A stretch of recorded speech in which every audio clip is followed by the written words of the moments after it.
No me organicé una fiesta, no horneé un pastel, ni colgué serpentinas, ni le dije a los vecinos que pasaran por casa. Cumplir 60 parecía un número que merecía un reconocimiento, pero no una celebración. Algo tranquilo, tal vez. Suave. Una pequeña señal de que todavía estoy aquí. En lugar de eso, preparé un té de jengibre con miel y dejé la luz de la cocina encendida, como siempre con la esperanza de que pareciera que alguien podría aparecer. Nadie lo hizo. Me senté en mi silla, junto a la ventana la que da al farol de la calle, que titila de vez en cuando como si estuviera pensando en rendirse. Afuera la noche seguía estirándose. En el silencio me dije a mí misma que no esperara nada, que a mi edad las llamadas de cumpleaños son un extra, no algo seguro. Pero mi mano seguía rozando la pantalla del celular, por si acaso. No era la primera vez que pasaba un cumpleaños sola, pero este se sentía diferente. No trágico, no dramático, solo hueco en voz baja, como si estuviera esperando a que alguien tocara una puerta que olvidé que estaba cerrada con llave. Pasó la medianoche. El celular siguió mudo. Ni siquiera un mensaje genérico de feliz cumple de Javier. Pensé en su cumpleaños número 12. Quería un mago ese año de esos con varita paloma y un chiste de más. Había trabajado turnos extras los fines de semana en la biblioteca, catalogando donaciones y ordenando enciclopedias viejas solo para cubrir el costo. Recuerdo haber decorado un pastel a la 1 de la madrugada la noche anterior, porque no podía pagar el que él había señalado en la tienda. Terciopelo rojo, su favorito de entonces.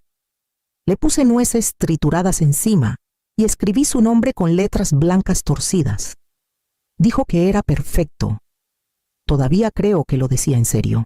El recuerdo se posó sobre mí como polvo suave, casi sin peso, pero imposible de ignorar. Tomé mi té. Ya estaba frío. Tal vez estaba ocupado. Tal vez estaban de viaje. Le di todas las excusas que pude encontrar dándoles vueltas en mi mente como piezas de un rompecabezas que quería encajar. Pero en el fondo lo sabía. No se había olvidado. Solo pensó que no importaba. No este año. Apagué la lámpara, caminé despacio por la casa y me metí en la cama sin lavarme los dientes. El reloj digital marcaba las 12:47.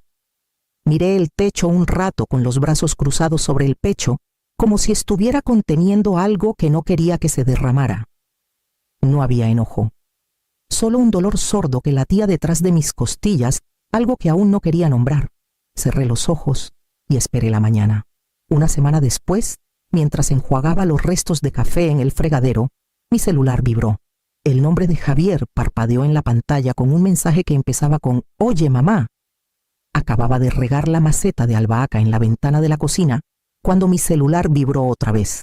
La luz de la mañana se derramaba sobre la encimera suave y amarilla, y por un segundo pensé que tal vez era un mensaje tardío de cumpleaños. Un detalle discreto. Algo tímido. Me limpié las manos con una servilleta y tomé el celular. «Oye, mamá, espero estés bien. Mariana y yo estamos organizando su cumple 30 en Casa de la Luna, un lugar bien chido. Son 50,000 pesos por invitado para el paquete completo. Pásame el dinero por transferencia cuando puedas el viernes, sería genial. Ya quiero festejar con todos». Eso fue todo. Ni un perdón por no felicitarte. Ni un «¿Cómo estás?». Solo una cuenta. Lo leí 2 veces. Luego 3 más. Pensé que tal vez me había perdido algo. Un mensaje anterior, algún preámbulo cálido, pero no. Ese era el primer contacto en semanas. Lo había enviado a un chat grupal además. El nombre de Mariana estaba ahí, el de su primo, algunos de sus amigos. Los mensajes ya empezaban a llegar. «Mariana, qué emoción, eres increíble por organizar esto, amor. Javier, Mari, ha sido una reina manejando a los invitados mayores. No puedo creer que ya esté pasando. Javier otra vez. Y mamá Casa de la Luna tiene ballet parking, no te preocupes por el coche». Me senté en la mesa de la cocina. Todavía podía oler la albahaca, sentir la tierra bajo mis uñas. Pero mis dedos se habían enfriado. No era el dinero. Dios sabe que he gastado más que eso en ellos con los años. El enganche para su departamento. la remodelación de la cocina cuando dijeron que su horno no iba con la estética, el tratamiento de emergencia dental cuando el seguro de Javier no cubrió. Nunca llevé la cuenta porque pensé que no era necesario, pero esto se sentía diferente. No había vergüenza, ni pausa. Solo la suposición de que pagaría otra vez sin cuestionar, sin dudar, sin mencionar el cumpleaños que habían pasado por alto como si no existiera. Abrí la app de transferencias. Mi dedo se quedó un momento sobre el teclado. Luego escribí 20 pesos. En la nota puse felicidades y le di enviar. La app hizo su pequeño sonido de confirmación. Vi la transacción completada, luego bloqueé el celular y lo puse boca abajo en la mesa. Mi té estaba frío otra vez. No lloré. No tiré el celular ni grité en los rincones silenciosos de la casa. Solo me quedé ahí sintiendo que algo invisible se había roto por fin. Tal vez no era rabia. Tal vez ni siquiera era dolor. Tal vez era solo el clic de una puerta que no me había dado cuenta, que llevaba demasiado tiempo sosteniendo abierta. Había esperado al otro lado manteniéndola abierta por años, esperando que alguien recordara que estaba ahí. Pero ahora la cerré. No con fuerza, no con enojo, solo la cerré. Me levanté, enjuagué la taza de té y me moví por la casa como alguien que alcanza algo que ya no planea dar. Esa tarde cambié las cerraduras. Primero bloqueé a Javier, luego a Mariana. Sus nombres desaparecieron de mis contactos uno tras otro, como luces que se apagan en un pasillo que había caminado demasiado tiempo. No me sentía enojada, no realmente. Era algo más tranquilo que eso. La clase de quietud que viene después del último eco de ruido. Una decisión que no necesitaba justificarse. Una especie de supervivencia que había postergado demasiado. Luego, cambié la contraseña de mi banco. No porque tuvieran acceso, sino porque asumían que siempre lo tendrían. Que el dinero significaba permiso, que el amor significaba un retiro ilimitado. Luego llamé al cerrajero.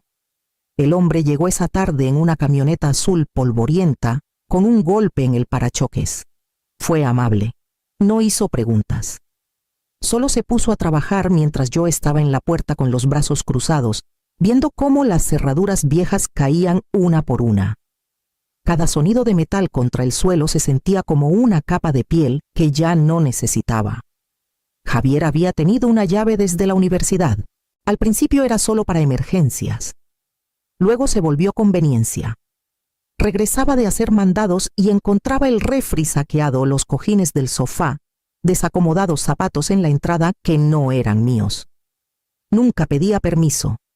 Solo entraba y salía como si este siguiera siendo su lugar. Como si yo fuera una invitada en una casa que pagué.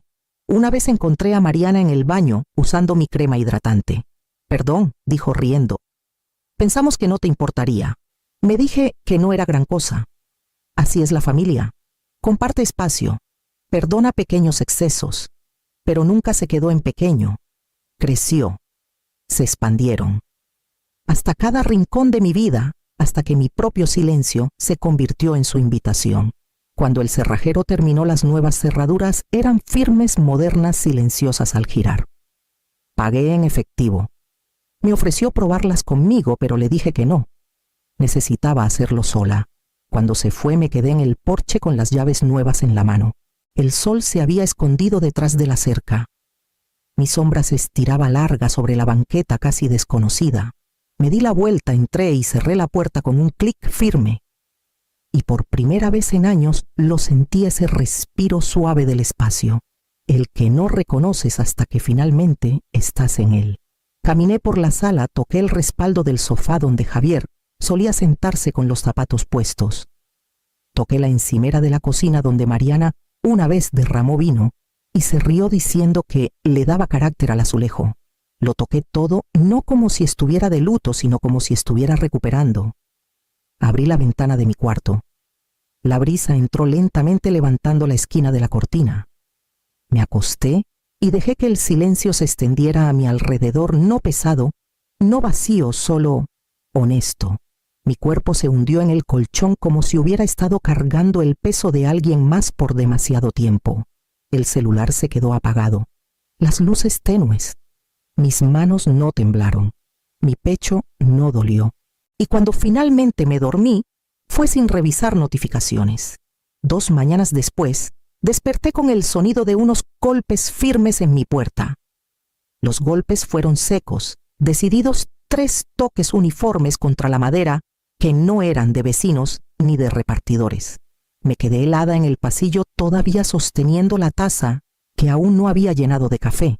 Mi corazón no se aceleró, no de inmediato. Solo se detuvo esperando a ver qué parte del pasado había venido a tocar.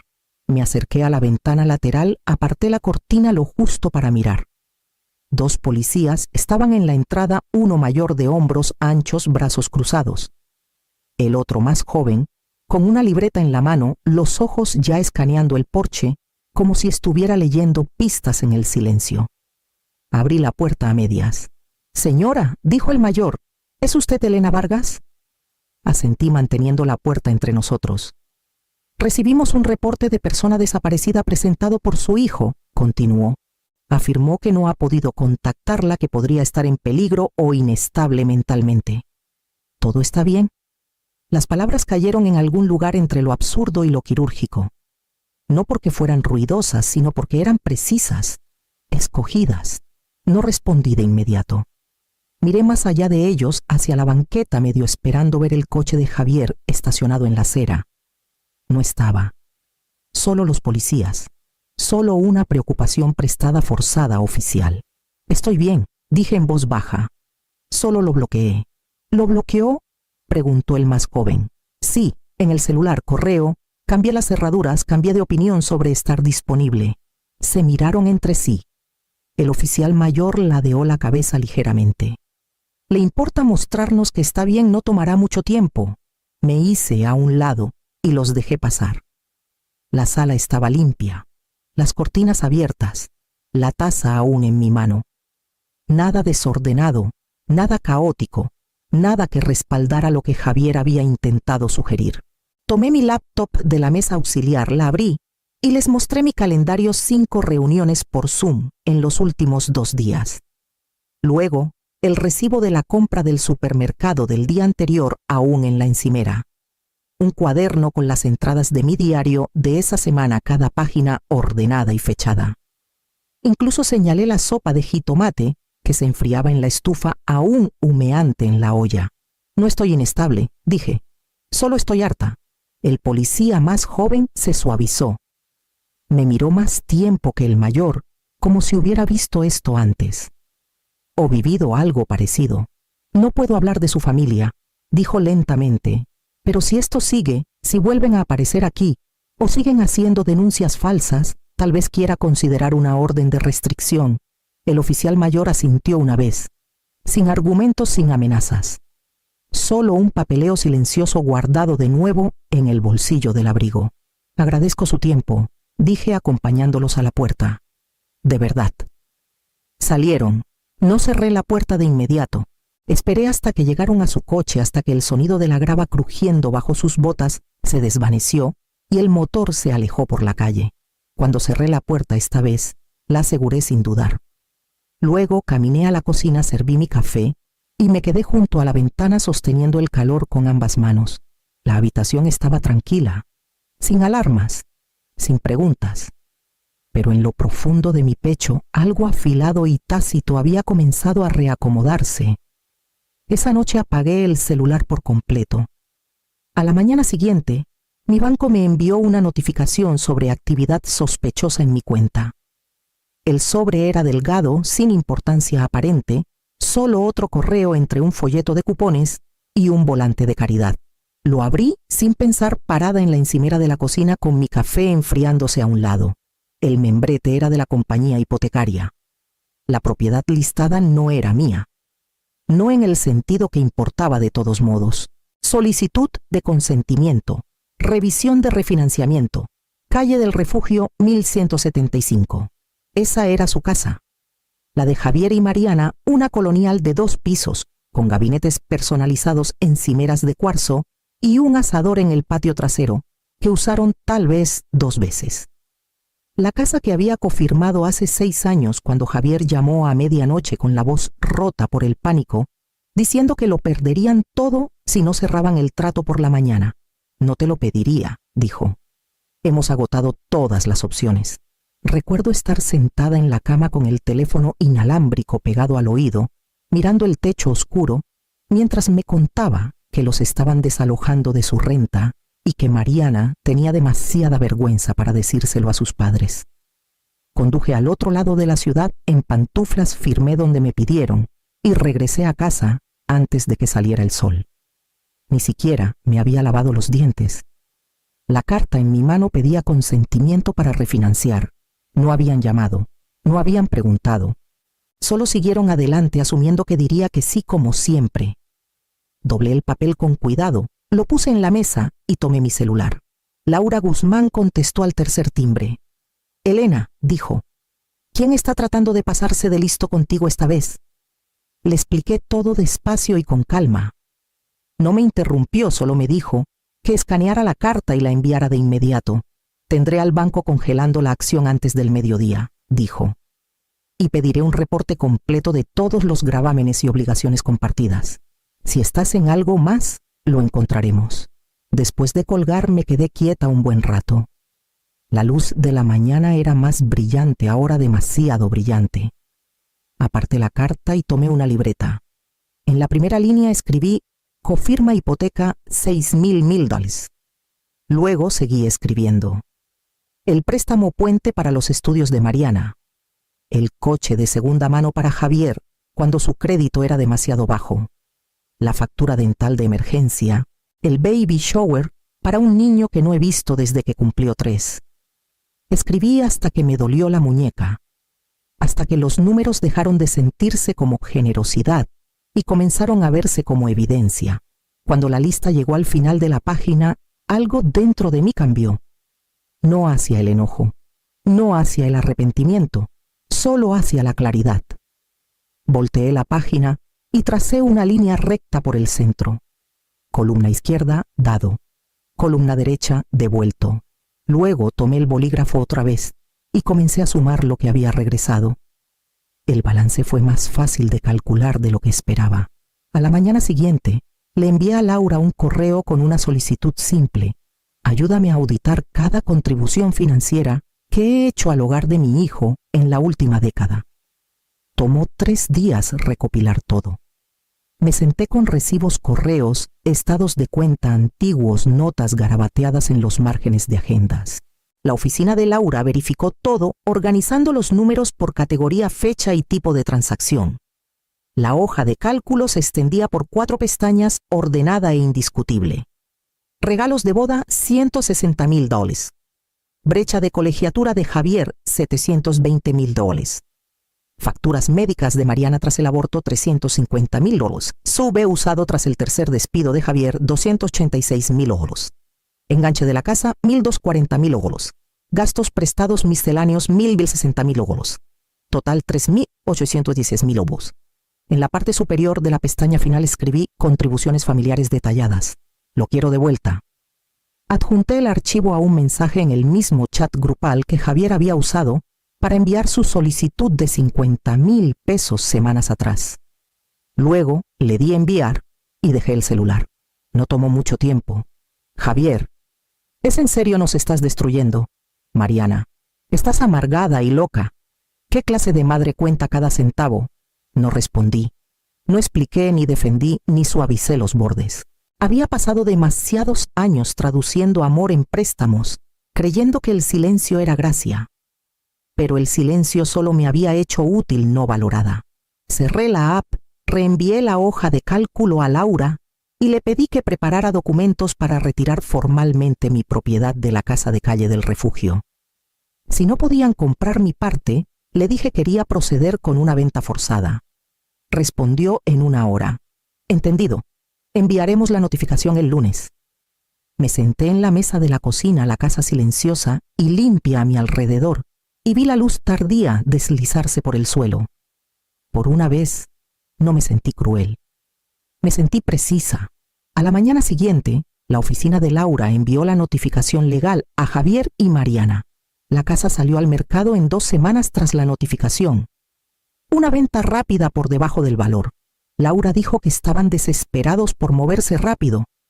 No pregunté por qué. Ya lo sabía. Poco después aparecieron los anuncios de los coches en línea. El SUV negro de Javier. El sedán blanco de Mariana.